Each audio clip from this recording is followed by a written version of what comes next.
আজ আমার বার্থডে। বিয়ের পর এটা সেকেন্ড বার্থডে। তো বিয়ের পরের দিনই আমার জন্মদিন ছিল, তো সেইভাবে আগের বছর কিছু বুঝিনি বার্থডেটা। তো এই বছর খুব এক্সাইটমেন্ট ছিলাম আগে দিয়ে, যে বিয়ের পর প্রথম বার্থডে কেমন কাটবে।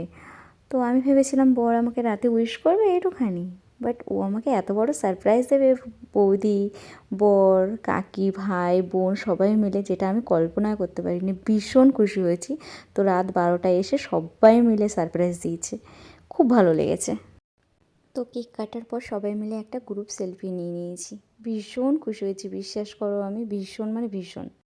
তো পরের দিন সকালবেলা বৌদি আমায় ডেকে নিয়ে গেছিলো, বৌদিদের বাড়ির লোকজন আসবে তার জন্য। তো বৌদির সাথে হাতে হাতে কাজ করছিলাম, বেশ আনন্দ করছিলাম, মজা করছিলাম। তারপর হঠাৎ করে বৌদি আর বনু আমার চোখ ধরে নিয়ে গিয়ে এরকম সুন্দর করে সারপ্রাইজ দিল। আমি ভীষণ খুশি হয়েছি, দেখেছি বৌদি আমার জন্য কত কিছু রান্না করেছে, আর এত সুন্দর করে গুছিয়েছে থালাটা। আর বিশেষ করে থালাটা এত সুন্দর করে, এত যত্ন করে থালাটা এঁকেছিল, আমার ভীষণ ভালো লেগেছে। আর বিশেষ করে চিংড়ি মাছ আমার ফেভারেট, সেটাও বৌদি রান্না করেছে। তো তারপর শুরু হয়ে গেল আশীর্বাদ পর্ব। বৌদি আমায় আশীর্বাদ করছে, খুব ভাল লাগছিল। সকালটা এইভাবে শুরু হবে মানে আমি অবাক হয়ে গেছি, দারুণ লাগছিল। তো তারপর দেখো বৌদি আমাকে চন্দনের ফোঁটা পরিয়ে যেই সব নিয়মগুলো আছে সব কিছু করছে, প্রত্যেকটা জিনিস বৌদি আমার পূরণ করছে। মানে আমি এত খুশি হয়েছি বৌদির, যে তোমাকে আমি বলে বোঝাতে পারবো না, ভীষণ খুশি হয়েছি। তারপরে সবথেকে ফেভারিট জায়গা, পায়েস। প্রত্যেক বছর আমার মা আমার জন্য পায়েস করবেই, ভেবেছিলাম এইবার আর পায়েসটা হয়তো খাওয়া হবে না। মানে আমার এত আনন্দ লেগেছে যে আমার জন্য পায়েস করেছে বৌদি, যে আমি মানে কতটা খুশি হচ্ছি মানে আমি বোঝাতে পারছি না। তো এত ভালোবেসে পায়েসটা করে দিয়েছে বৌদি, মানে খুব খুশি হয়েছে খুব। তারপর দেখো বৌদি একটা গিফট দিয়েছে, এটা বেস্ট গিফট, আমার মা আর আমার ফটো। মানে আমার শ্বশুরবাড়িতে মা আর আমার ছবি নেই একটাও। তো বৌদি এটা মাথা দিয়ে যে কোথা থেকে আসলো আমি জানি না, বাট খুব খুশি হয়েছি। মানে আমার মা আমার লাইফে সব থেকে বেস্ট। আর মায়ের ফটো মানে আমার কাছে এর থেকে বড় পাওয়ার কিছু হতে পারে না। তো আমি ভীষণ খুশি হয়েছি মা আর আমার ছবিটা পেয়ে।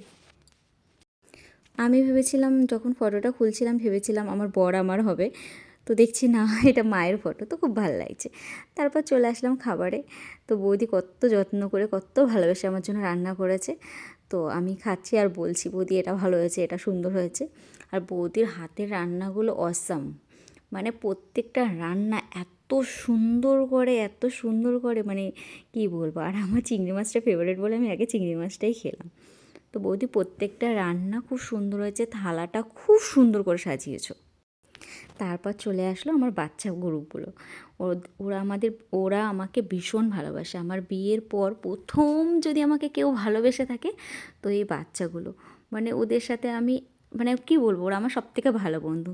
তো ওরা আমার জন্য কেউ ফুল এনেছে, কেউ গাছ থেকে কুল পেড়ে এনেছে। এগুলো মানে একটা অন্যরকম পাওয়া, যে হাজার হাজার দামি গিফটকেও এই জিনিসগুলো হার মানায়। মানে এটা আমার কাছে সবথেকে বড় পাওয়া। তারপর বৌদির পায়েসটার এত ভালো লেগেছে বলে পায়েসটার ফটো তুলেছি। তো খুব সুন্দরভাবে সারা দিনটা কাটলো। তো ভেবেছি এখানেই আমার জন্মদিন শেষ আর কি।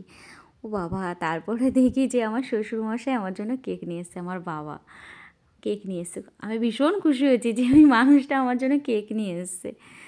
তারপর ভাবলাম যে তারপর সব কিছু শেষ, বর আসবে, দুজন মিলে কেক কাটবো, পাশে সবাইকে একটু ডাকবো, বাচ্চা কাচ্চাগুলোকে। তারপর আমি বাড়িতে বসেছিলাম মন খারাপ করে, কারণ বর একটুখানি এক জায়গায় ব্যস্ত ছিল, আসছিল না কাজ থেকে। তো তার জন্য মন খারাপ করে বসেছিলাম। তারপর মানে আমি একদম অবাক হয়ে গেছি, দেখি যে পাড়ার সবাই মিলে, যারা আমাকে ভীষণ ভালোবাসে, তারা সবাই কেক, বেলুন সব কিছু নিয়ে এসে আমাকে সারপ্রাইজ দিয়েছে। আমি পুরো অবাক হয়ে গেছি, মানে আমার এত ভালো লেগেছে, এত ভালো লেগেছে, মানে আমি বলে বোঝাতে পারবো না। দেখো, এটা আমার কাকি, বৌদি, বোন, পাশের বাড়ি গীতা বৌদি, তারপরে আমার সন্টায়, তারপরে লক্ষ্মী বৌদি, বাবা, সব পুচকুগুলো। টুম্পা বৌদি আসতে পারেনি, শরীর খারাপ ছিল বলে। মানে আমি এত খুশি হয়েছি, এত খুশি হয়েছি, মানে এত ভালোবাসা পেয়েছি এখানে এসে একটা বছরে। তো মানে আমি ভাষায় প্রকাশ করতে পারছি না সেই জিনিসগুলো। আমি ভেবেছিলাম প্রথমে বিয়ের পর এখানে এসে কী করে থাকবো, ভালো লাগতো না, কিন্তু এরা আমাকে একটা বছরে এত ভালোবাসা দিয়েছে, এত ভালোবাসা দিয়েছে যে এদের সারা দিন এদের সাথে আমি মানে সময় কাটাই। আর এখন আমার বাড়ি যেতেই ভালো লাগে না, মানে এইখানে আমার খুব ভালো লাগে। অনেকে বলে না আমাকে দেখলেই বলে, তুই কী করে থাকিস ওখানটায়, ওই গ্রামে কী করে থাকিস, কী করে আছিস তুই, তোর মতন মেয়ে এইখানটা থাকিস গ্রামে। তো দেখো আজকে আমি বলতে চাইছি এই যে এই মানুষগুলোর জন্যই না আমি এইখানে রয়ে গেছি। ওরা আমাকে এত ভালোবাসা দিয়েছে, এত ভালোবাসা দিয়েছে যে সত্যি বলছি আমার মানে এখানে ভীষণ ভালো লাগে, এদের সাথে আমার সারা দিন টাইম কেটে যায়। আর আমি ওই যে রিনা কাকির কথা বলছি, নাম ধরেই নিচ্ছি, যে কাকি আমাকে এত ভালোবাসে, মানে আমার কাকি শাশুড়ি হয় কিন্তু সম্পর্কে, কিন্তু আমার বন্ধু, মানে ওই মানুষটা মানে বিয়ের পর থেকেই কোনো কিছু ভালো জিনিস রান্না করলে না আমাকে না দিয়ে আজ পর্যন্ত খায়নি। আমি হয়তো কিছু রান্না করলে নাও দিই, কিন্তু ওই মানুষটা না আমাকে দিয়ে যাবে। আর সোনালি বৌদির কথা কি বলবো, ও তোমরা তো আগে থেকেই জানো, ওনার কথা যত বলবো তত কম।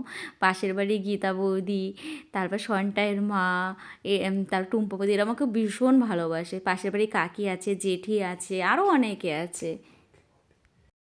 এই যে আমার বাচ্চা পাটিগুলো এখন খাচ্ছে। তারপরে আসি, এই যে দেখো নাচ করছে, এই হলুদ ড্রেসটা ওটা আমার ননদ সম্পর্কে, ও আমার ডার্লিং, ও আমাকে এত ভালোবাসে, মানে কি বলবো, এখন আমার সারাদিন ওর সাথেই কাটে।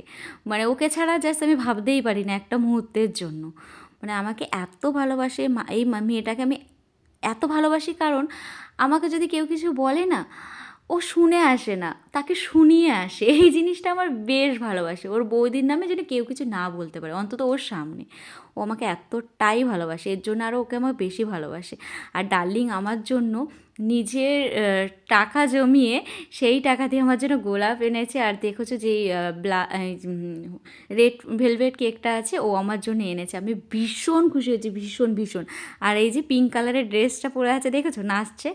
হে, এত সাদাসিধা একটা মানুষ, মানে এর মতন এত সাদাসিধা মানুষ আমি দেখিনি।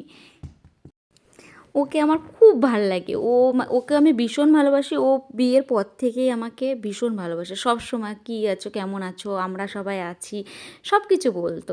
আর ওই পিছনে যেই কী কালার, সবুজ কালারের একটা বৌদি আছে, ওই বৌদিটা হলো সন্টায়ের মা। মানে ওই বাচ্চাটা, ওর সন্টাই ওর নাম, ওই বাচ্চাটা আমাকে এত ভালোবাসে, ও চেনে না জানে না, ওই বাচ্চাটার সাথে যেন আমার একটা গভীর সম্পর্ক, মানে আমি বলে বোঝাতে পারবো না। ওর প্রতি একটা অন্যরকমই একটা ভালোবাসা, ও আমাকে এত ভালোবাসে কেন আমি জানি না, সেম ওকে আমি ভীষণই ভালোবাসি। আর ওর মার সাথে এখন তো মানে খুব ভালো বন্ধুত্ব হয়ে গেছে, যেটা আর কি বলবো। আর ওই যে পাগলগুলো দেখো সব নাচ করছে আমার বার্থডে। আর সবথেকে বেশি কোন জিনিসটা ভালো লাগছে জানো, সবাই মিলে ওরা সব কিছু অ্যারেঞ্জ করেছে, মানে খাবার দাবারটাও ওরা পর্যন্ত বানিয়ে নিয়ে এসছে। মানে এর থেকে ভালো ভাগ্য, মানে আমি সত্যি খুব লাকি। আমি হয়তো কোনো পুণ্য কিছু কিছু একটা করেছিলাম, তার জন্য এত ভালোবাসা আমি পাচ্ছি। সত্যি আমি ভীষণ হ্যাপি, ভীষণ হ্যাপি যে শ্বশুরবাড়ির এখানে সবাই আমাকে এত ভালোবাসে। মানে কি বলবো, মানে এদের সাথে, মানে এদের ছাড়া আমি ভাবতেই পারি না, ঘুম থেকে ওঠা থেকে শুরু করে ঘুমানোর আগে পর্যন্ত মানে ভাবতেই পারি না। আর পাশের বাড়ি গীতা বৌদি আছে, গীতা বৌদি তো ও তো ক্যামেরায় আসেই না। ওই মানুষটা আমাকে ভীষণ ভালোবাসে। আমার মন খারাপ হলে ওদের বাড়িতে গিয়ে আমি গল্প করি, ওখানেই থাকি।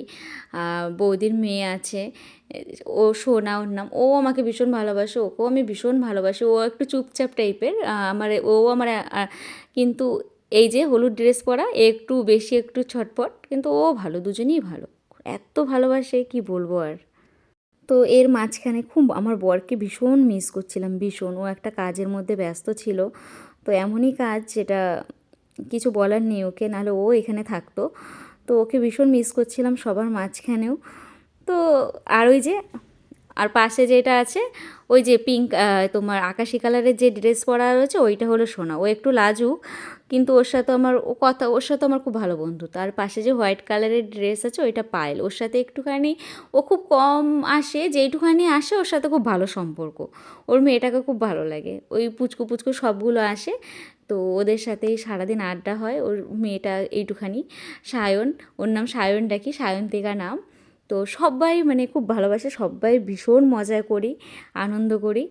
তোমরা দেখে নিশ্চয়ই বুঝতে পারছো। এবার জন্য আর না জিজ্ঞেস করা হয় কী রে ওখানে কী করে আছিস, দেখ ভাই তোদেরকে আমি বলতে চাই এই যে এর জন্য আছি।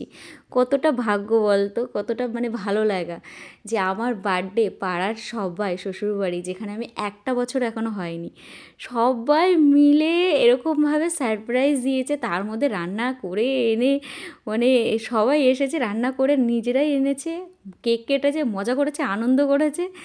এর থেকে বেশি বড় পাওয়া আর কিছু হতে পারে না। আজকে আমি খুব মানে ভাবছিলাম যে ইস কেমন কাটবে সারা দিনটা, অনেক কিছু ভেবেছিলাম, হয়তো বরের সাথে ঘুরতে বেরোবো, বর কোথাও নিয়ে যাবে, এইরকম টাইপের একটা কিছু ভেবেছিলাম, কিন্তু যে এত সুন্দর হবে ভাবতে পারিনি। আর আমার ওই যে আমার রিমি ডার্লিং, ওকে আমি ডার্লিং ডাকি, ও আমাকে ডার্লিং ডাকে, ও আমার কী বলবো, ও আমার সব থেকে কাছের, মানে কী বলবো আর। এই যে গীতা বৌদি, যেটা বেগুনি কালারের ড্রেস পরে, ওইটা গীতা বৌদি। ও ফোনের কাছে একটু আসে না, ও ফটো তোলার কাছে থাকেই না। তো দেখো সবাই সবাইকে বলছি, আর এই যে বৌদি, আমাদের লক্ষ্মী বৌদি আছে।